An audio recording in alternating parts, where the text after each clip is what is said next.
ನಮಸ್ತೆ, ನಾನು ನಿಮ್ಮ ಹರೀಶ್. ವಿಶೇಷವಾದಂಥ ಆಯುಷ್ ಫೋರ್ಸ್ ಎಪಿಸೋಡ್ ಇವತ್ತು ನಿಮಗೆಲ್ರಿಗೂ ಸ್ವಾಗತ ಮಾಡ್ತಾಯಿದ್ದೀನಿ. ಇವತ್ತು ನಮ್ಮ ಜೊತೆ ಇಬ್ಬರು ಅತಿಥಿಗಳಿದ್ದಾರೆ. ಮೊದಲನೇ ಅತಿಥಿಯವರು ಡಾಕ್ಟರ್ ಸಂತೋಷ್ MB ಅಂದ್ಬಿಟ್ಟು ಸ್ಟೇಟ್ ಜಾಯಿಂಟ್ ಸೆಕ್ರೆಟರಿ AFI ಅಂದರೆ ಆಯುಷ್ ಫೆಡರೇಷನ್ ಆಫ್ ಇಂಡಿಯಾ. ಇವ್ರ ಬಗ್ಗೆ ಹೇಳಬೇಕು ಅಂದರೆ ನಂದು ಪರ್ಸ್ನಲ್ ಅನುಭವ.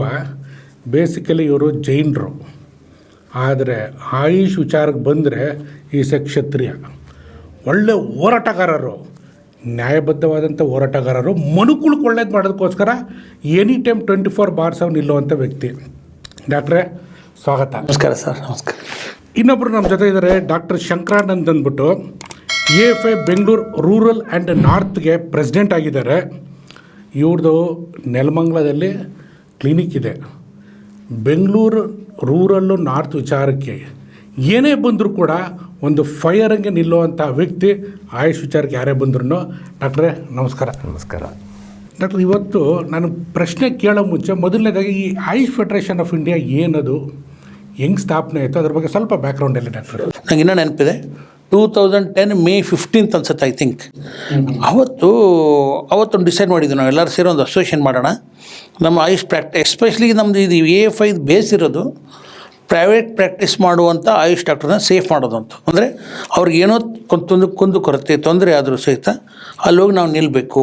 ಅವ್ರು ನಮ್ಮ ಆಯುಷ್ ಡಾಕ್ಟ್ರ್ ಹರಾಸ್ಮೆಂಟ್ ಏನು ಈಗ ಹೊರಗಡೆಯಿಂದ ಇದೆಯಾ ಅದನ್ನು ಮಾಡಬೇಕು ಅಂತ ಹೇಳಿ ನಾವು ನಿಂತ್ಕೊಂಡ್ವಿ. ಅದು ಎಲ್ಲಿವರೆಗೂ ಮಾಡಿದ್ವಿ ಅಂದರೆ, ನಾವು ಇನ್ಸ್ಪೆಕ್ಷನ್ ಕಮಿಟಿ ಅಂತ ಇದೆ ಸರ್, KPM, ಇದು ಕರ್ನಾಟಕ ಪ್ರೈವೇಟ್ ಮೆಡಿಕಲ್ ಎಸ್ಟಾಬ್ಲಿಷ್ಮೆಂಟ್ ಅಂತ ಒಂದು ಕಮಿಟಿ ಇದೆ. ಆ ಕಮಿಟಿಯಲ್ಲಿ ನಮ್ಮ ಆಯುಷ್ ಡಾಕ್ಟ್ರ್ ಪರವಾಗಿ ಅಲ್ಲಿ ಹೆಂಗೆ ಮಾಡಿದರು ಅಂದರೆ ರೂಲ್ಸು, ಒಂದು DC DHO, ಆಮೇಲೆ ಒಂದು ಲೋಕಲ್ ಅವ್ರದ್ದು IMA ಪ್ರೆಸಿಡೆಂಟು. ಅವಾಗ ನಾವು ಕೇಳಿದ್ವಿ, IMA ಹಾಕಿದ್ದೀರಾ ನೀವು, ನಮ್ದು ಯಾಕೆ ಹಾಕಲ್ಲ? ಸೊ AFI ಹಾಕಿದ್ರು ಅವರು. AFI ಸೇರಿಸ್ಬಿಟ್ರೆ ನಮಗೆ ಫಸ್ಟ್ ಟೈಮ್ ಒಂದು ನಾವು ಗೌರ್ಮೆಂಟ್ ಬಾಡಿಯಲ್ಲಿ ನಾವು ಆಯುಷ್ ಫೆಡರೇಷನ್ ಆಫ್ ಇಂಡಿಯಾದೊಂದು ರೆಪ್ರೆಸೆಂಟು ಆಯಾ ಡಿಸ್ಟಿಕಲ್ಲಿ ಇರುವಂಥ ಒಬ್ಬ ಪ್ರೆಸಿಡೆಂಟನ್ನು ಅವರು ಇನ್ಸ್ಪೆಕ್ಷನ್ ಟೈಮಲ್ಲಿ ಕರ್ಕೊಂಡು ಹೋಗ್ಬೇಕು. ಆ ಥರ ಒಂದು ಅವ್ರಿಗೆ ನಾವು ಫೋರ್ಸ್ ಮಾಡಿ ನಾವು ಅಸೋಸಿಯೇಷನ್ದ ಹಾಕಿದ್ವಿ. ಹಾಕಿದ ಕೂಡಲೇ ಅವರು ಗೌರ್ಮೆಂಟಿಂದ ಒಪ್ಪಿಗೆ ಸಿಕ್ತು, ಎಲ್ಲ ಆಯಿತು. ಆಮೇಲೆ ನಾವು ಇದನ್ನ ಇಲ್ಲೇ ಬಿಡು, ಮತ್ತು ಇಷ್ಟಕ್ಕೆ ಆಗಲ್ಲ ಒಳ್ಳೆ ಇದನ್ನ ಹೋಗ್ಬೇಕು. ನಮ್ಮದೇನು ನಮ್ಮ ಪ್ರಾಕ್ಟೀಸ್ ಮಾಡುವಂಥ ಡಾಕ್ಟರ್ಸ್ಗಳಿಗೆ ತೊಂದರೆ ಆದಾಗ ಇದು ಗೌರ್ಮೆಂಟಿಂದ ಸೊಲ್ಯೂಷನ್ ಸಿಗಬೇಕು ಅಂತ 1-2-3 ಸ್ಟ್ರೈಕ್ ಮಾಡಿದ್ವಿ ನಾವು ಜೋರಾಗಿ. First time in Karnataka AFI has the only association which has made big ಡಾಕ್ಟರ್ಸ್ನ ಬಿಗ್ ಸೈಜಾಗಿ ಸೇರಿಸ್ಕೊಂಡ್ಬಿಟ್ಟು ನಾವು ಸ್ಟ್ರೈಕ್ ಮಾಡಿದ್ವಿ. ಇಲ್ಲಿ ಬೆಳಗಾಮಲ್ಲಿ ಒಂದು ಮಾಡಿದ್ವಿ, ಫ್ರೀಡಮ್ ಪಾರ್ಕ್ ಬೆಂಗಳೂರಲ್ಲಿ ಮಾಡಿದ್ವಿ, ಧಾರವಾಡದಲ್ಲಿ ಒಂದು ಮಾಡಿದ್ವಿ. ಎಲ್ಲ ಮಾಡಿದ್ಮೇಲೆ ಅಲ್ಲಿಂದ ಏನು ಮಾಡಿದ್ವಿ, ಅದನ್ನಲ್ಲೇ ಬಿಡಲಿಲ್ಲ. ಮತ್ತೆ ಆ ಸ್ಟ್ರೈಕಿಂದ ಅದನ್ನೆಲ್ಲ ಸ್ಟ್ರೆಂತ್ ತೊಗೊಂಡು ನಮ್ಮದು ಫೈಲೆಲ್ಲ ತೊಗೊಂಡು 2013 ಅನಿಸುತ್ತೆ, ಜಗದೀಶ್ ಶೆಟ್ಟರ್ ಅವರು CM ಇದ್ದರು. ಆ ಟೈಮಲ್ಲಿ ಜಗದೀಶ್ ಅವರು ಕ್ಯಾಬಿನೆಟ್ ಆರೋಗ್ಯ ಸಚಿವರು ಅರವಿಂದ್ ಲಿಂಬಾವಳಿ ಇದ್ದರು. ಹೋಗಿ ಅವ್ರನ್ನ ಭೇಟಿಯಾಗಿ ಹೀಗೆ ಅಂತೆಲ್ಲ ಆದ್ಮೇಲೆ ಅವರು ನಮ್ಮ ಪರವಾಗಿ ಇದ್ದರು, ಅವ್ರೇನು ಇದು ಮಾಡಲಿಲ್ಲ. ಸೊ ಕ್ಯಾಬಿನೆಟ್ವರೆಗೂ ಹೋಯಿತು. ಇನ್ನು ಕರ್ನಾಟಕ ಹಿಸ್ಟ್ರಿಯಲ್ಲಿ ಫಸ್ಟ್ ಟೈಮ್ ಕ್ಯಾಬಿನೆಟ್ ನಮ್ಮ ಫೈಲ್ ಅಂದರೆ ಪ್ರಾಕ್ಟೀಸ್ ಬಗ್ಗೆ, ಒಂದು ನಮ್ಮ ಆಯುಷ್ ಡಾಕ್ಟರ್ ಪ್ರಾಕ್ಟೀಸ್ ಬಗ್ಗೆ ಫೈನಲ್ ಇದಕ್ಕೆ ಹೋಗಿದ್ದು ಅಂದರೆ ಕ್ಯಾಬಿನೆಟ್ಗೆ ಹೋಗಿದ್ದು ಒಂದೇ ಒಂದು ಫೈಲು ಅಂದರೆ ನಮ್ಮದು AFIಯಿಂದ ಹೋಯ್ತು. ಅದು AFIಯಿಂದ ಹೋಯಿತು, ಎಲ್ಲ ಆಯಿತು. ಕ್ಯಾಬಿನೆಟಲ್ಲಿ ಸ್ವಲ್ಪ ಏನೋ ಒಂದು ವ್ಯತ್ಯಾಸ ಆಯಿತು. ಇನ್ನೇನು ಆಗಿಬಿಡೋದು, ಒಂದೇ ದಿವಸದಲ್ಲಿ ಏನಾಗ್ಬಿಡ್ತು, ಅವರು ನೆಕ್ಸ್ಟ್ ದಿವಸ 12ನೇ ದಿವಸಕ್ಕೆ ಅದು ಸ್ವಲ್ಪ ಡಿಸ್ಕಷನ್ ನಡಿ. ಯಾವುದೇ ಕ್ಯಾಬಿನೆಟಲ್ಲಿ ಸಡನ್ನಾಗಿ ಯಾವುದೋ ಅಪ್ರೂವ್ ಆಗೋಲ್ಲ. ಅಲ್ಲಿಂದ ಕೆಲವು ಮಿನಿಸ್ಟ್ರುಗಳು ಅವ್ರು ಹಿಂಗೆ ಬೇಕಾಗುತ್ತೆ ಕ್ಲಾರಿಫಿಕೇಷನ್ ಕೇಳಿದರು. ಅದಕ್ಕೆ ನಮಗೆ ಅವರು ಇಮಿಡಿಯೇಟ್ಲಿ ಅವರು CM ಅವ್ರ ಕಡೆಯಿಂದ ಫೋನ್ ಬಂತು, ನೀವು ಹೋಗಿ ಅವ್ರಿಗೆಲ್ಲ ಸ್ವಲ್ಪ ಕ್ಲಾರಿಫಿಕೇಷನ್ ಕೊಟ್ಬಿಟ್ಟು ನೆಕ್ಸ್ಟ್ ನಾಳೆ ಕ್ಯಾಬಿನೆಟಲ್ಲಿ ನಾವು ಮೂವ್ ಮಾಡೋಣ ಅಂತ 2013 ಹೇಳಿದರು. ನಮ್ಮ ದುರಾದೃಷ್ಟನೂ ಏನೋ ಗೊತ್ತಿಲ್ಲ, ಅವಾಗಲೇ 2:30 ಮಧ್ಯಾಹ್ನ ಕೋಡ್ ಆಫ್ ಕಂಡಕ್ಟ್ ಸ್ಟಾರ್ಟ್ ಆಗ್ಬಿಡ್ತು. ಓಕೆ ಹಿಂಗೆ ಬಂದು ಸೊ AFI ಶುರು ಆಗಿದ್ದು ಉದ್ದೇಶ ಕಂಪ್ಲೀಟ್ ಆಯುಷ್ ಅವ್ರಿಗೆ ಒಳ್ಳೇದಾಗಬೇಕು, ಡೆವಲಪ್ಮೆಂಟ್ಗೋಸ್ಕರ ಹುಟ್ಟಾಕಿದ್ದಂಥ. ಹೌದು. ಈಗ ಡಾಕ್ಟರ್ ಶಂಕರಾನಂದ್ ಅವರೇ, ನೀವು ಅವ್ರು ಮಾತಾಡೋಗೆಲ್ಲ ನಿಮ್ಮ ಮಧ್ಯೆ ಇನ್ಫಾರ್ಮೇಷನ್ ಇದೆ, ಅಂದರೆ ಹೆಚ್ಚಿನ ಮಾಹಿತಿ ಇದೆ ನಿಮಗೆ ಅಂತಾರೆ. ಬೆಂಗಳೂರಲ್ಲಿ AFI ಹೇಗಿದೆ? ಯಾಕಂದರೆ ಆ್ಯಸ್ ಎ ಪ್ರೆಸಿಡೆಂಟ್ ನೀವು ನೋಡ್ತಿದ್ದೀರಲ್ಲ, is it very strong or is it developing? ಇಲ್ಲ ಸರ್, ಬೆಂಗಳೂರಲ್ಲಿ ತುಂಬ ಚೆನ್ನಾಗೇ ನಡೀತಾ ಇದೆ. ನಾವು ಬೆಂಗಳೂರು ತುಂಬ ದೊಡ್ಡದಿರೋದ್ರಿಂದ 4 ಭಾಗವಾಗಿ ಮಾಡಿದ್ದೀವಿ. ಬೆಂಗಳೂರಲ್ಲಿ ಒಂದು ಸೆಂಟ್ರಲ್ ಅಂತ ಮಾಡಿದ್ದೀವಿ, ಮತ್ತು ನಾರ್ತ್, ಸೌತ್ ಮತ್ತು ಒಂದು ಗ್ರೇಟರ್ ಬೆಂಗಳೂರು ಮತ್ತು ಒಂದು ರೂರಲ್ ಅಂತ 4 ಡಿಸ್ಟಿಕ್ ಮಾಡಿಕೊಂಡು 4 ಜನ ಪ್ರೆಸಿಡೆಂಟ್ಗಳಾಗಿ ಅದನ್ನು ವರ್ಕ್ ಮಾಡ್ತಾಯಿದ್ದೀವಿ. ಒಬ್ಬರು ಕೈಲಿ ಆಗಲ್ಲ ಅಂತ ಹೇಳಿಬಿಟ್ಟು ಅಲ್ಲಿ ಎಲ್ಲ ಹತ್ರನೂ ಸೇಮ್ ಬಾಡಿ ಕ್ರಿಯೇಟ್ ಮಾಡಿ ವರ್ಕ್ ಮಾಡ್ತಾಯಿದ್ದೀವಿ. ಆಲ್ ಕರ್ನಾಟಕ ಡಾಕ್ಟರ್ಸ್ ಎಷ್ಟಿದ್ದಾರೋ ಅಷ್ಟು ಜನ ಬೆಂಗಳೂರಲ್ಲೂ ಇದ್ದಾರೆ. ಇದರಿಂದ ಅವ್ರುಗಳಿಗೆ ಯಾವುದೇ ರೀತಿ ತೊಂದರೆ ಬರಬಾರ್ದು ಅನ್ನೋದು ಫಸ್ಟ್ ಆಫ್ ಆಲ್. ಇನ್ನೊಂದು, ಬೆಂಗಳೂರಲ್ಲಿ ಎಲ್ಲರೂ ದೊಡ್ಡ ಹಾಸ್ಪಿಟ್ಲಿಗೆ ಹೋಗಿ ಟ್ರೀಟ್ಮೆಂಟ್ ತೊಗೊಳೋವಷ್ಟು ಲೆವೆಲಲ್ಲೂ ಇಲ್ಲ. ಅದೇ ಥರ ಹಳ್ಳಿಯಲ್ಲಿ ಯಾವ ಥರ ಸರ್ವಿಸ್ ಮಾಡ್ತಾ ಇದ್ದಾರೋ ಆಯುಷ್ ಡಾಕ್ಟರ್ಸ್, ಸೇಮ್ ಬೆಂಗಳೂರಲ್ಲೂ ಕೆಲವೊಂದು ಏರಿಯಾಗಳು ತುಂಬ ಪೂರ್ ಕಂಡೀಷನ್ಸ್ ಇರ್ತಕ್ಕಂಥ ಏರಿಯಾದಲ್ಲೆಲ್ಲ ಪ್ರಾಕ್ಟೀಷ್ನರ್ಸ್ ಆಗಿ ಇವತ್ತು ಆರೋಗ್ಯ ಸೇವೆ ಸಲ್ಲಿಸ್ತಾ ಇದ್ದಾರೆ. ಅವ್ರುಗಳಿಗೂ ಸತಿಗೆ ಯಾವುದೇ ತೊಂದರೆ ಬಂದಾಗ AFI ಅನ್ನೋ ಸಂಘಟನೆ ಪ್ರತಿ ಸರಿನೂ ಮುಂಚೂಣಿಯಲ್ಲಿ ನಿಂತು ಕೆಲಸ ಮಾಡ್ತಾ ಇತ್ತು. ಇದು ಲೆಕ್ಕ ಹೇಳಿದ್ರೆ ಯಾವುದೇ ನಮ್ಮದು ಆ A5 ಫರ್ಟರ್ನಿಟಿ ಇದೆಲ್ಲ ಅವ್ರಿಗೇನು ತೊಂದರೆ ಆದರೂ ನಾವು ಹೋಗಿ ನಿಂತ್ಕೊತೀವಿ ಅನ್ನೋ ಧೈರ್ಯ ಕೊಟ್ಟಿದ್ದೀವಿ ಅವ್ರಿಗೆ. ಮೊದಲೇನಿತ್ತು ಅಂದರೆ ಯಾವುದೇ ಒಂದು ನಮಗೆ ದೊಡ್ಡ ಕಾರ್ಗಳು ಬಂದುಬಿಟ್ರೆ ಏನಪ್ಪ ಇದು ಅನ್ನೋ ಲೆಕ್ಕಲಿಗಿತ್ತು. ಈಗ ನಮ್ಮ ಅಸೋಸಿಯೇಷನ್ ಆಗಿರೋದ್ರಿಂದ ಒಂದು ಇದು ಕೊಟ್ಟಿರೋದ್ರಿಂದ ಏನಾದರೂ ಒಂದು ಅಸೋಸಿಯೇಷನ್ ಇದೆಯೋ A5 ಇದೆಯಪ್ಪ ಅಂತ ಅವ್ರಿಗೂ ಒಂದು ಮನವರಿಕೆ ಇದೆ. ಯಾಕೆ AFI ಅಂತ ಹೇಳ್ತವ್ರೆ ಅಂದರೆ, ನನಗೆ ಬಂದಿರೋ ಮಾಹಿತಿ ಪ್ರಕಾರ ಯಾರ್ಯಾರು AFIಯಲ್ಲಿ ಮೆಂಬರ್ಸ್ ಆಗಿದ್ದಾರೆ ಅವ್ರಿಗೆ ಏನೇ ಸಮಸ್ಯೆ ಬಂದ್ರೂ ಇವರು ಲೀಡರ್ಸ್ಗಳು ಹೋಗ್ಬಿಟ್ಟು ನಿಲ್ತಾರೆ. ಬಟ್ ಡಾಕ್ಟ್ರೇ, ಸಮಸ್ಯೆಗಳು ಯಾಕೆ ಬರುತ್ತೆ? ಏನಕ್ಕೋಸ್ಕರ ನಮಗೆ ಆಯುಷ್ ಡಾಕ್ಟರ್ಸ್ಗಳಿಗೆ ಏನಕ್ಕೆ ಟಾರ್ಗೆಟ್ ಮಾಡ್ತಾವ್ರೆ ನಿಮ್ಮ ಪ್ರಕಾರ? ಈಗ ನನ್ನ ಒಂದು ಅನಿಸಿಕೆ, ಸರ್ಕಾರದ ಕೆಲವೊಂದು ನ್ಯೂನತೆಯೂ ಇರ್ಬೋದು ಅದರಲ್ಲಿ. ಈಗ ಏನಾಗಿದೆ ಗೊತ್ತಾ ಸರ್, ಎಲ್ಲ ಟೈಮಲ್ಲೂ ಒಂದೊಂದು ಸರ್ಕಾರ ಒಂದು ಟೈಮ್ ಬರುತ್ತೆ. ಈಗ ಅದೇ ಇವರಿದ್ದಾಗ ಏನಿತ್ತು, ನಮ್ಮ ಆಯುಷ್ ಡಾಕ್ಟರ್ಸ್ ಏನು ತೊಂದರೆ, ಏನೋ ಪ್ರೈವೇಟ್ ಪ್ರಾಕ್ಟೀಸ್ ಮಾಡ್ಬೋದು. ಒಂದು ರಮೇಶ್ ಕುಮಾರ್ ಇದ್ದರೆ, ನಿಮ್ಗೆ ಹೆಲ್ತ್ ಮಿನಿಸ್ಟ್ರ್ ಇದ್ರು ಅವಾಗ, ಅವರು ಡೈರೆಕ್ಟಾಗಿ ಓಪನ್ ಹೇಳಿದರು. ಅವ್ರು ಹೇಳಿದ್ರು ಇಲ್ಲ ಆಯುಷ್ ಡಾಕ್ಟರ್ ಏನು ದೊಡ್ಡ ಸರ್ಜರಿ ಮಾಡಲ್ಲ, ಅವರು ಪ್ರೈವೇಟ್ ಪ್ರಾಕ್ಟೀಸ್ ಪ್ರೈಮರಿ ಹೆಲ್ತ್ ಸೆಂಟ್ರಲ್ಲಿ ಏನು ಮಾಡಬೇಕು ಅದು ಮಾಡ್ತಾ ಇರ್ತಾರೆ ಅಂತ ಹೇಳ್ಬಿಟ್ಟು ಹೇಳಿದರು. ಅದರಿಂದ ನಮ್ಗೆ ಅವರಿಂದ ಏನು ತೊಂದರೆನೂ ಇರಲಿಲ್ಲ ಅವಾಗ. ಈಗ ಮತ್ತೆ ಪಾಲಿಸಿ ಗೌರ್ಮೆಂಟ್ ಚೇಂಜ್ ಆಯಿತು, ಮತ್ತು ಪಾಲಿಸಿ ಚೇಂಜ್ ಆದವು ಗೌರ್ಮೆಂಟಿಂದ. ಸೊ ಅದ್ರ ಬಗ್ಗೆ ನಾವು ಅದಕ್ಕೆ ಕೆಲವೊಬ್ಬರಿಗೆ ಏನಾಗ್ಬಿಟ್ಟಿದೆ, ಕೆಲವೊಂದು ಈ ಮೀಡಿಯಾದವ್ರು, ಎಲ್ಲ ಮೀಡಿಯಾದಂತ ಹೇಳಲ್ಲ, ಕೆಲವೊಂದು ಮೀಡಿಯಾದವರು ನಮ್ಮನ್ನ ತಪ್ಪಾಗಿ ಬಿಂಬಿಸ್ತಾ ಇದ್ದಾರೆ. ಆಯಿತಾ? ಆ ಬಿಂಬಿಸ್ತಾ ಇರೋದ್ರಿಂದ ಜನಗಳಲ್ಲಿ ಭಾವನೆ ಬರ್ತಾರೆ. ಈ ಮೀಡಿಯಾದವ್ರು ನಮಗೆ ಈಗ ಆ್ಯಕ್ಚುಲಿ ಏನಂದರೆ NCISM ಒಂದು ಸಿಲೆಬಸ್ ಇದು ಮಾಡಿದ್ದಾರೆ, ಒಂದು ಗೌರ್ಮೆಂಟ್ ನೋಟಿಫಿಕೇಷನ್ ಆಗಿದೆ. ಅದರಲ್ಲಿ ಮಾಡರ್ನ್ ಪ್ರಾಕ್ಟೀಸ್ ಪ್ರಕಾರ ಮಾಡ್ಬೋದು ಅಂತ ಕ್ಲೀನಾಗಿದೆ. ಅದು ಎಲ್ಲ ಸ್ಟೇಟ್ಗೆ ಒಂದು ಗೆಜೆಟ್ ನೋಟಿಫಿಕೇಷನ್ ಸೆಂಟ್ರಲಿಂದ ಆಯಿತು ಅಂದರೆ ಎಲ್ಲ ಸ್ಟೇಟ್ಗಳಿಗೆ ಅಪ್ಲೈ ಆಗುತ್ತೆ. ಅದು ಕ್ಲೀನಾಗಿ ಕೊಟ್ಟಿದ್ದಾರೆ ಅವರು, ಏನೋ ಎಲ್ಲ ಸ್ಟೇಟ್ಗೂ ಬರಬೇಕು 2021 ಆಗಿದೆ. ಬಟ್ ಅದ್ರ ಬಂದು ತಿಳುವಳಿಕೆ ಹೇಳೋರು ಯಾರು, ಕೆಲವು ಮೀಡಿಯಾದವ್ರಿಗೆ ಅದು ಪ್ರಾಬ್ಲಮ್ ಆಗಿದೆ. ಮೀಡಿಯಾ ಅಂದರೆ ನೀವು ಎಲ್ಲಿ ಲೋಕಲಿಂದ ಹೇಳ್ತೀರೋ? ಯಾವ ಲೋಕಲ್ ಮೀಡಿಯಾದವರು. ಓಕೆ. ಅಂದರೆ ಯಾವುದು ಯೂಟ್ಯೂಬರ್ಸು ಜ್ಞಾನ ಇಲ್ಲದಂಥ ಕೆಲವು ಅದ್ರ ಬಗ್ಗೆ, ನಮ್ಮ ಆಯುಷ್ ಬಗ್ಗೆ ಏನೋ ಸರಿಯಾಗಿ ಜ್ಞಾನ ಇಲ್ಲ ಅಂತ ಕೆಲವೊಬ್ಬರು ಮಾಡ್ತಾಯಿದ್ದಾರೆ. ಎಲ್ಲರ ಬಗ್ಗೆನೂ ಹೇಳ, ಎಲ್ಲ ಮೀಡಿಯಾದವರು ಚೆನ್ನಾಗಿರ್ತಾರೆ, ಕೆಲವು ಗೊತ್ತಿಲ್ಲದವ್ರು ಹಿಂಗೆಲ್ಲ ಮಾಡ್ತಾಯಿದ್ದಾರೆ. ನೋಡಿ, ಇದ್ರ ಬಗ್ಗೆ ನಾನು ಹೇಳ್ತೀನಿ. ನಾನು ಮೀಡಿಯಾ ಅಂದಾಗ ನಮಗೂ ಟಚ್ ಆಗುತ್ತೆ. ನಾನು ಫಾರಿನಲ್ಲಿ ಇದ್ದಾಗ ಯಾರೋ ಒಂದು ಪ್ರಶ್ನೆ ಕೇಳಿದ್ರು ನನಗೆ, ಸರ್ ನೀವು ಇಂಡಿಯಾದಲ್ಲಿ ಸೇಫ್ ಆಗಿದ್ದೀರಾ ಅಂತ. ನಾನು ಯಾಕಪ್ಪ ಹಿಂಗಂದ್ಬಿಟ್ರು, the most safest places India ಅಂದೆ ನಾನು. ಬಟ್ ನಿಮ್ಮ ಬಗ್ಗೆ ನಾವು ಚಾನಲಲ್ಲಿ ನೋಡಿದಾಗ ಭಯ ಆಗುತ್ತೆ ಸರ್, ಎಲ್ಲಿ ನೋಡಿದ್ರು ಗಲಾಟೆ ಆಗುತ್ತೆ, ಹಂಗೆ ಹಿಂಗೆ ಅಂತ ಹೇಳಿದ್ರು. ನೋಡಿ, ಕನ್ಸ್ಟ್ರಕ್ಟಿವ್ ಓರಿಯೆಂಟೆಡ್ ಎಷ್ಟೊಂದು ವರ್ಕ್ ಆಗ್ತಿರುತ್ತೆ, ಅದನ್ನು ತೋರಿಸಲ್ಲ ನಾವು. ಡಿಸ್ಟ್ರಕ್ಟಿವ್ ಮಾತ್ರ ತೋರಿಸ್ತೀವಿ, ನೆಗೆಟಿವ್ ಮಾತ್ರ ತೋರಿಸ್ತೀವಿ. ಇದು ನಿಲ್ಲಬೇಕಾಗಿದೆ, ನಮ್ಮಲ್ಲೂ ತಪ್ಪಿದೆ. ಇದು ಒಂದು ಪಾರ್ಟು. ಸೆಕೆಂಡ್ ಪಾರ್ಟು, ಆಯುಷು ನಮ್ಮ ಭಾರತದ system. AYUSH doctors MBBS doctors ಏನೇನು ಓದ್ತಾರೆ ಅದೇ ಥರ ಇದೇ ಬಾಡಿ ಥರ ಇದನ್ನೇ ಎಲ್ಲ ಓದಿರೋದು ಅಲ್ಲದೇ ಸಂಸ್ಕೃತ ಕಲಿಬೇಕು, ಅವರು ಸುಶ್ರುತ ಹಿಡಿದು ಎಲ್ಲ ಓಲ್ಡ್ ಟೆಕ್ಸ್ಟ್ ಎಲ್ಲ ಇವ್ರು ಕಲಿಬೇಕು. ಇನ್ ಅಡಿಷನ್ ಲ್ಯಾಂಗ್ವೇಜ್ ಅದು ತೊಗೊಂಡು ನಾಲೆಜ್ ಗೇನ್ ಮಾಡಿ, ಪ್ಲಸ್ ಇವ್ರಿಗಿರೋ ಅಷ್ಟು ನಾಲೆಜು ಬೇರೆಯವ್ರಿಗಿರಲ್ಲ. ಇಂಗ್ಲೀಷ್, ಮಾಡರ್ನ್ ಮೆಡಿಸನ್ನು ಎಮರ್ಜೆನ್ಸಿ ಟೈಮಲ್ಲೇ ಪ್ರಾಕ್ಟೀಸ್ ಮಾಡೋದಕ್ಕೂ ಟ್ರೈನಪ್ ಆಗಿದ್ದಾರೆ. ಆದರೆ when it comes to the policy matter, ಸ್ಟೇಟ್ಗೆ ಸಂಬಂಧಪಟ್ಟಿದ್ದು ಹೆಲ್ತ್ ಪಾಲಿಸಿ ಅಂತಾರೆ. ಇಂಡಿಯಾದಲ್ಲಿ ಇರೋರೆಲ್ಲ ಹ್ಯೂಮನ್ಸ್ ಒಂದೇ ಅಲ್ವಾ? ಸ್ವಲ್ಪ ನಾವು ಚಿಂತನೆ ಮಾಡಬೇಕು. ಪ್ರತಿಯೊಬ್ಬರಿಗೂ ಅಪ್ಲೈ ಆಗಿದೆ, ನಮಗೂ ಅಪ್ಲೈ ಆಗಬೇಕು ಅಂತ ನಮ್ಮ ಒಂದು ಅನಿಸಿಕೆ. ಡಾಕ್ಟ್ರೇ, ನೀವು ಹೇಳ್ತಿರೋದು ಪಾಯಿಂಟ್ ನಾನು ಕ್ಯಾಚ್ ಮಾಡಿದೆ. ಬಟ್ ಈ ಅವೇರ್ನೆಸ್ ಯಾಕೆ ಲ್ಯಾಕಿಂಗ್ ಇದೆ? ಎಲ್ಲಿ ಮಿಸ್ಟೇಕ್ ಆಗ್ತಿದೆ ನಿಮ್ಮ ಪ್ರಕಾರ? ಇದರಲ್ಲಿ ನಾವು ನನ್ನ ಒಂದು ಅನಿಸಿಕೆ ಪ್ರಕಾರ ಡೈರೆಕ್ಟಾಗಿ ಹೇಳಬೇಕು ಅಂದರೆ, ಪಬ್ಲಿಕಲ್ಲಿ ಮಿಸ್ಅಂಡರ್ಸ್ಟ್ಯಾಂಡಿಂಗ್ ಆಗಲಿ ಕ್ರಿಯೇಟ್ ಮಾಡೋದೇ ಈ ಮೀಡಿಯಾದವ್ರು ಅನಿಸುತ್ತೆ. ನೀವು ತಪ್ಪು ತಿಳ್ಕೊಬಾರ್ದು ಈ ವಿಷಯದಲ್ಲಿ. ಕೆಲವೊಂದು ಮೀಡಿಯಾದವರು ಪಬ್ಲಿಕಲ್ಲಿ ಏನು ಮಾಡಿಬಿಟ್ಟಿದ್ದಾರೆ, ನಮ್ಮ ಬಗ್ಗೆ ಒಂದು ತಪ್ಪು ಕಲ್ಪನೆ ಕೊಟ್ಟಿದ್ದಾರೆ. ಅದಕ್ಕೆ ಇಲ್ಲೊಂದು ಏನಾಗಿದೆ ಅಂತ ಕೆಲವೊಂದು ಸ್ಟೇಟ್ ಗೌರ್ಮೆಂಟ್ ಪಾಲಿಸಿ ಸ್ಟೇಟ್ಮೆಂಟ್ ಬರ್ತಾವಲ್ಲ ಅದು ಕಾರಣ ಇರ್ಬೋದು, ಅದನ್ನ ಇಲ್ಲ ಅಂತ ನಾ ಹೇಳಲ್ಲ, ಅದು ಒಂದು ಸ್ವಲ್ಪ ಕಾರಣ ಇದೆ. ಬಟ್ ಮೇನ್ ನನ್ನ ಪ್ರಕಾರ ಪಬ್ಲಿಕಲ್ಲಿ, ಯಾಕಂದರೆ ನೋಡಿ ಸರ್, 13 ಕರ್ನಾಟಕ ಇಂಡಿಯಾ ಭಾರತ ಅಂದಮೇಲೆ ಒಂದೇ ದೇಶ, ಇದು ಒಪ್ಕೋತೀರಾ ನೀವು ಅಂದಮೇಲೆ 13 ರಾಜ್ಯದಲ್ಲಿ ಪರ್ಮಿಷನ್ ಇದೆ. ಮತ್ತು ಅವ್ರು ಹೆಂಗೆ ಕೊಟ್ಟರು? NCSM ಸೇಮ್ ಸಿಲೆಬಸ್ ಎಲ್ಲರಿಗೂ ಬರುತ್ತೆ, ಹೌದಾ? ಏನಪ್ಪ, ನಮಗೊಂದು ಸಿಲೆಬಸ್ಸು, ತಮಿಳ್ನಾಡಿಗೊಂದು, ಆಂಧ್ರಾಗೊಂದು, ಮಹಾರಾಷ್ಟ್ರಗೊಂದು ಸಿಲೆಬಸ್ ಅಲ್ಲ, ಆಲ್ ಓವರ್ ಇಂಡಿಯಾ ಒಂದೇ ಸಿಲೆಬಸ್ ನಾವು ಓದೋದು. ರಾಜೀವ್ ಗಾಂಧಿ ಯೂನಿವರ್ಸಿಟಿಯಲ್ಲಿ ಓದಿ, ನಾವು ಅಲ್ಲಿ ಬೆಂಗಳೂರು ಯೂನಿವರ್ಸಿಟಿಯಲ್ಲಿ ಓದಿದ್ದೀವಿ.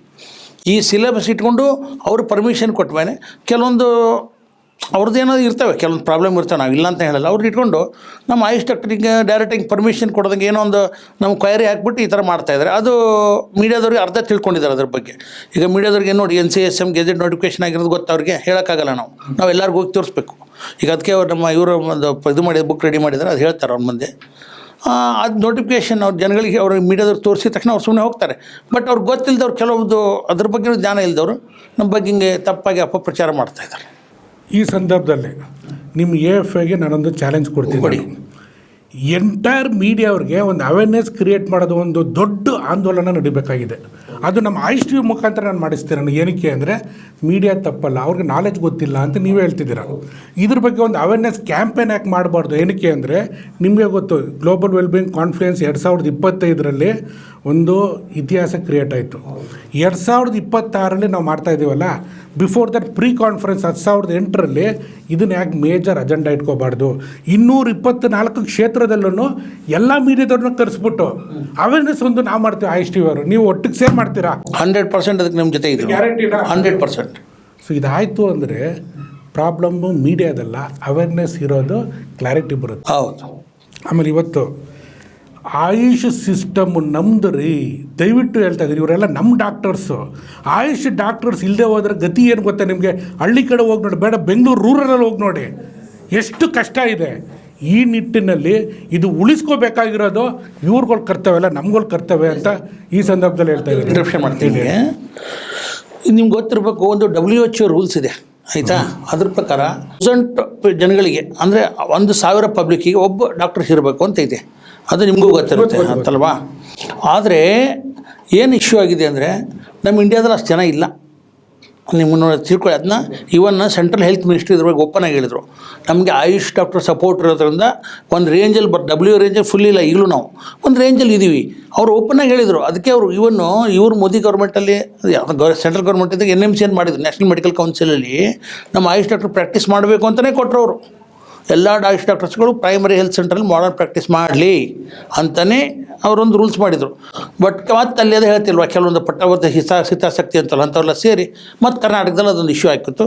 ಆಮೇಲೆ ಅವರು ಸ್ಟ್ಯಾಂಡಿಂಗ್ ಕಮಿಟಿ ಕಳಿಸಿದರು. ಆಮೇಲೆ ಅದು ಸ್ಟೇಟ್ ಮ್ಯಾಟ್ರ್ ಆಗುತ್ತೆ, ಹಂಗೆ ಹಿಂಗೆ ಅಂತ ಹೇಳಿದರು. ಬಟ್ ನಾನೊಂದೇ ನಮ್ಮ ಕ್ವಶನ್, 14 ರಾಜ್ಯದಲ್ಲಿರುವಂಥ ಇದ್ದಂಥ ಇದು ಇಲ್ಲಿ ಯಾಕೆ ತರ್ತಾ ಇಲ್ಲ ಇವರು? ಏನಾಗಿದೆ, ಏನು ಪ್ರಾಬ್ಲಮ್ ಇದೆ ಆಯುಷ್ ಡಾಕ್ಟ್ರಿಂದ? ನಾವೇನಾದರೂ ಅವ್ರದ್ದು ಕಳ್ಳತನ ಮಾಡ್ತೀವ, ಏನೋ ಇದನ್ನು ಮಾಡ್ತೀವಿ, ನಾವು ಪೇಷಂಟ್ಗಳದ್ದು ಮೋಸ ಮಾಡ್ತೀವ, ಏನೋ ಪ್ರೈಮರಿ ಎಲ್ಲರೂ ಹಾಸ್ಪಿಟ್ಲಿಗೆ ಹೋಗಿ ಸಾವಿರಾರು ರೂಪಾಯಿ ಖರ್ಚು ಮಾಡಲಿ, ನಾವು 100 ರೂಪಾಯಿ 200 ರೂಪಾಯಿ ಕಾಯಿಲೆ ವಾಸಿ ಮಾಡಿ ಕಳಿಸ್ತೀವಿ, ಅದು ತಪ್ಪ? ನೀವು ಹೇಳಿ ಸರ್. ಅಲ್ಲ, ನೀವು ಹೇಳ್ತಿರೋದು 100% ನಿಜ. ಅದು ಏನಂದರೆ ನೀವು ಹೇಳ್ದಂಗೆ ಅವೇರ್ನೆಸ್ ಇಲ್ಲ, ಮೊದಲನೇ ಪಾರ್ಟು. ಸೆಕೆಂಡ್ ಪಾರ್ಟು, ನಮ್ಮ ದೇಶದಲ್ಲಿ ಮೊದಲಿಂದ ಏನು ಸಮಸ್ಯೆ ಇಲ್ಲ, ಒಗ್ಗಟ್ಟಿಲ್ಲ. ನಾವೆಲ್ಲರೂ ಒಗ್ಗಟ್ಟಾಯಿತು ಅಂದರೆ ಯಾರೂ ನಮಗೇನು ಮಾಡಲ್ಲ. ಆಮೇಲೆ ಸರ್ಕಾರ ಕೂಡ ನಮ್ಮ ಪೂರಕವಾಗಿನೇ ಕೆಲಸ ಮಾಡಬೇಕು. ಸರ್ಕಾರಕ್ಕೆ ಅಪಾಯಿಂಟ್ ಮಾಡೋರು ಯಾರು? ನಾವುಗಳೇ. ನಮ್ಮ ಪರ ಕೆಲಸ ಮಾಡೋಕ್ಕೆ ಅವ್ರು ಇರೋದು. ಬಟ್ ಅವ್ರಿಗೆ ಮಾಹಿತಿ ಕೊಡೋರು ಸರಿಯಾಗಿ ಕೊಡಬೇಕಲ್ಲ. ಆ ನಿಟ್ಟಿನಲ್ಲಿ media will play its own role. ಇವತ್ತು ಆಯುಷ್ ಟಿವಿ ನಿಮ್ಮ ಜೊತೆಲಿದೆ. ಆಯುಷ್ ಟಿವಿ ಅಂತಲೇ ನಾವು ಸ್ಥಾಪನೆ ಮಾಡಿರೋದು ಇದಕ್ಕೋಸ್ಕರನೇ. ನಮ್ಮದು ಉದ್ದೇಶ ಒಂದೇ, ಮನುಕುಲಕ್ಕೆ ಒಳ್ಳೇದಾಗಬೇಕು, ಪ್ರತಿಯೊಬ್ಬರು ಆರೋಗ್ಯಕರವಾಗಿರಬೇಕು. ನಾವು GWC 2020 ಇಮ್ಯೂನ್ ವೆಲ್ಬೀಯಿಂಗ್ ಮೂವ್ಮೆಂಟ್ ಅಂತ ಮಾಡಿದ್ವಿ. ಇವತ್ತು ನಮ್ಮ ಡಾಕ್ಟರ್ಸ್ಗಳು ಹೆಂಗೆ ಕೋಆಪ್ರೇಟ್ ಮಾಡ್ತಾವ್ರೆ ಅಂದರೆ, ಮೂಲೆಯಲ್ಲೂ ಏನೇನು ಕ್ಯಾಂಪ್ ಆಗಲಿ, ಪ್ರೀ ಕಾನ್ಫರೆನ್ಸ್ಗಳಾಗಲಿ, ಎಲ್ಲ ಕಡೆನೂ ಬಂದು ಅವ್ರು ಎಷ್ಟು ಟೈಮ್ ಕೊಡ್ತಾರೆ ಅನ್ಕಂಡೀಷ್ನಲಿ. ಅವ್ರು ಇನ್ಕಮ್ ಬಿಟ್ಬಿಟ್ಟು ಬಂದಿಲ್ಲಿ ವರ್ಕ್ ಮಾಡ್ತಾರೆ. ಬೇರೆಯವ್ರ ಕೂಗಾತ ಥಿಂಕ್ ಮಾಡಿ ಡಾಕ್ಟರ್. ಇವಾಗ ಇದು ಬರೀ AFI ಕರ್ನಾಟಕದಲ್ಲಿದೆಯೋ ಅಥವಾ ಎಂಟೈರ್ ಇಂಡಿಯಾದಲ್ಲಿದೆಯೋ? ಪ್ರೆಸೆಂಟ್ ಕರ್ನಾಟಕದಲ್ಲಿದೆ. ಇಲ್ಲಿ ಮಾಡ್ತಿರೋ ಆ್ಯಕ್ಟಿವಿಟೀಸು ಅದ್ಭುತವಾಗಿದೆ. ಯಾಕೆ ಇಂಡಿಯಾ ಫುಲ್ ಎಕ್ಸ್ಪ್ಯಾಂಡ್ ಮಾಡ್ತಿಲ್ಲ? ಏನಕ್ಕೆ ಅಂದರೆ the voice has to be increased. State ಪಾಲಿಸಿಯಿಂದ ಸೆಂಟ್ರಲ್ ಪಾಲಿಸಿ ಚೇಂಜ್ ಆಗಬೇಕು ಅಂದ್ರೂ ವಾಯ್ಸ್ ಇರಬೇಕಂದ್ರೆ ಎಂಟೈರ್ ಕ್ವಶನ್ ಕೇಳಿದ್ರಿ. ಈ ವಿಷಯದಲ್ಲಿ ಹೇಳಬೇಕು ಅಂದರೆ ನಾವು ಇದನ್ನ ಆಗಲೇ ಪ್ಲ್ಯಾನ್ ಮಾಡಿದ್ದೀವಿ. ಅಂದರೆ ಶಾರ್ಟ್ಲಿ ಇದ್ರ ಬಗ್ಗೆ ಒಂದು ಇದು ಮಾಡಿ all over India, at least south ಇಂಡಿಯಾದಲ್ಲಾದರೂ ಇದು ಮೇಜರಾಗಿ ಬೆಳೀಲಿ ಅನ್ನೋ ಇದರಲ್ಲಿ ವಿಚಾರದಲ್ಲಿ ಡಿಸ್ಕಸ್ ಮಾಡಿ ಈಗ ಬೇರೆ ಸ್ಟೇಟ್ಗಳ ಇವ್ರ ಜೊತೆನೂ ಕ್ಯಾಂಡಿಡೇಟ್ ಜೊತೆ ಕಾಂಟ್ಯಾಕ್ಟ್ ಇದ್ದೀವಿ. ಶಾರ್ಟ್ಲಿ ಇದ್ರ ಬಗ್ಗೆ ಒಂದು ಯೂಸ್ ಮಾಡ್ತೀವಿ ಸರ್.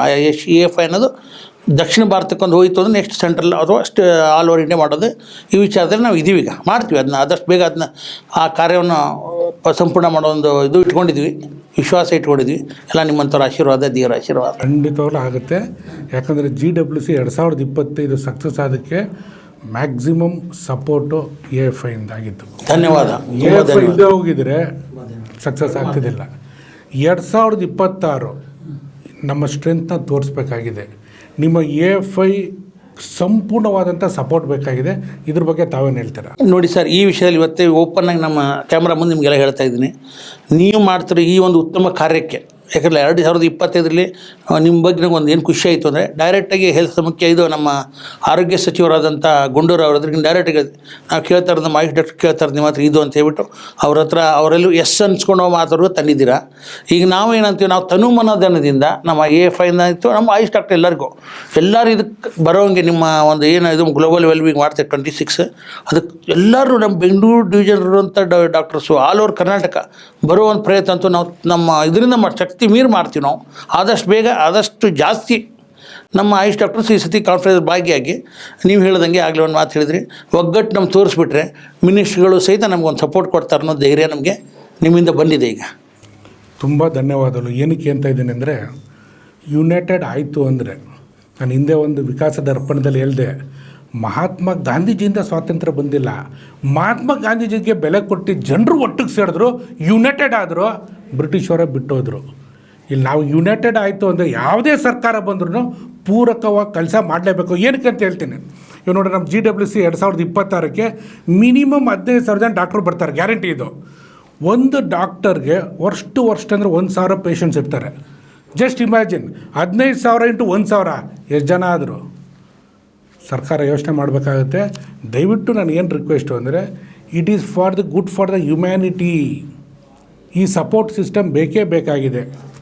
ಡಾಕ್ಟರ್, ಬೆಂಗಳೂರಲ್ಲಿ ನೀವು ನಮ್ಮ ಆಯುಷ್ ಇಲ್ಲೇ ಇರೋದ್ರಿಂದ ನಿಮ್ಮ ಬೆಂಗಳೂರಿಂದ ಮ್ಯಾಕ್ಸಿಮಮ್ ನಂಬರ್ ಆಫ್ ಪೀಪಲ್ಗೆ ನೀವು ಬರೋಂಗೆ ಮಾಡಬೇಕು GWC 2026. ಇದು ಒಂದು. ಸೆಕೆಂಡ್ ಪಾರ್ಟು, ಈ ಆಯುಷ್ ಫೋರ್ಸಲ್ಲಿ ಯಾವ ಡಾಕ್ಟರ್ಸ್ ಏನೇನು ಅವ್ರು ಕಾಂಟ್ರಿಬ್ಯೂಟ್ ಮಾಡ್ತಾವ್ರೆ ಜನಕ್ಕೆ ಗೊತ್ತಾಗಬೇಕು. ನಾವು ಆಯುಷ್ ಫೋರ್ಸ್ನ ಡೆಡಿಕೇಟೆಡಾಗಿ ಮಾಡ್ತಿರೋ episode. You have to give me the best doctors in Bangalore and you have to give from Karnataka. ಇಲ್ಲ ಸರ್, ನಮ್ಮ ಕೈಲಿಂದ ಮನ ಡಾಕ್ಟ್ರ್ ಹೇಳ್ದಂಗೆ ಎಲ್ಲ ಥರದ ಎಷ್ಟು ಪ್ರಾಕ್ಟೀಷ್ನರ್ಸ್ ಇದ್ದಾರೋ ಅಷ್ಟು ಜನದ ಸಹಕಾರ ನಿಮಗೆ ಕೊಡಿಸ್ತೀವಿ. ಅದ್ರ ನಿಟ್ಟಲ್ಲಿ ಏನು ಬೇಕು, ಯಾವ ಥರ ಹೋರಾಟಕ್ಕೂ ರೆಡಿ ಇದ್ದೀವಿ. ಸಹಕಾರ ಬೇಕು ಕೇಳಿ, ಎನಿ ಟೈಮ್ ಬರ್ತೀವಿ ಸರ್. ನಾವು ಹೋರಾಟ ಅದಲ್ಲ, ನಾವು ಎದಕ್ಕೆ ಹೆಂಗೆ ಹೋರಾಟ ಮಾಡಿ ಎಲ್ಲರನ್ನೂ ಒಟ್ಟುಗೂಡಿಸ್ಬೇಕು ಅನ್ನೋ ಪ್ರಯತ್ನದಲ್ಲಿ ನಾವು ಫುಲ್ನ ಮಾಡ್ತೀವಿ. ಈ ವಿಷಯದಲ್ಲಿ ಮಾತ್ರ 100% ಶೂರ್ ಇದು, 1% ಡೌಟ್ ಇಲ್ಲ. ಯಾಕಂದರೆ ಶಂಕರಾನಂದ್ ಅವರು ಏನು ಅಂತಲೂ ಗೊತ್ತು. ಡಾಕ್ಟರ್ ಸಂತೋಷ್ ಅವರು 2025 ಅವರು ಮಾಡ್ತಿದ್ದಂಥ ಪ್ರಯತ್ನಗಳು ಚೆನ್ನಾಗಿ ನೋಡಿದ್ದೀನಿ. ಖಂಡಿತವಾಗ್ಲೂ 2026 GWCಲಿ ಒಂದು ಮೈಲಿಗಲ್ ಹಾಗೆ ಆಗುತ್ತೆ ಅಂತ ಹೇಳ್ತಾ, ಡಾಕ್ಟ್ರೇ ತಾವಿಬ್ಬರು ಇಷ್ಟೊಂದು ಹೊತ್ತು ಬಂದಿದ್ದಕ್ಕೆ ಧನ್ಯವಾದಗಳು ಸರ್. ನೀವು ನಮ್ಮ ಪರವಾಗಿ ನಿಂತ್ಕೊಂಡು ಇಷ್ಟೆಲ್ಲ ಮಾತಾಡ್ತಿರೋದಕ್ಕೆ ನಿಜವಾಗ್ಲೂ ಕೋಟಿ ಪ್ರಣಾಮ ನಮ್ಮ EFI ಇಂದ. ನಮ್ಮ ಜೊತೆ ಇದೇ ಥರ ನಮ್ಮದು ಬಾಂಧವ್ಯ ಮುಂದುವರಲಿ ಅಂತ ನಾನು ದೇವ್ರು ಬಿಡ್ಕೊತೀನಿ. ಆಯುಷ್ ಟಿವಿಗೂ ಧನ್ಯವಾದಗಳು. Thank you very much.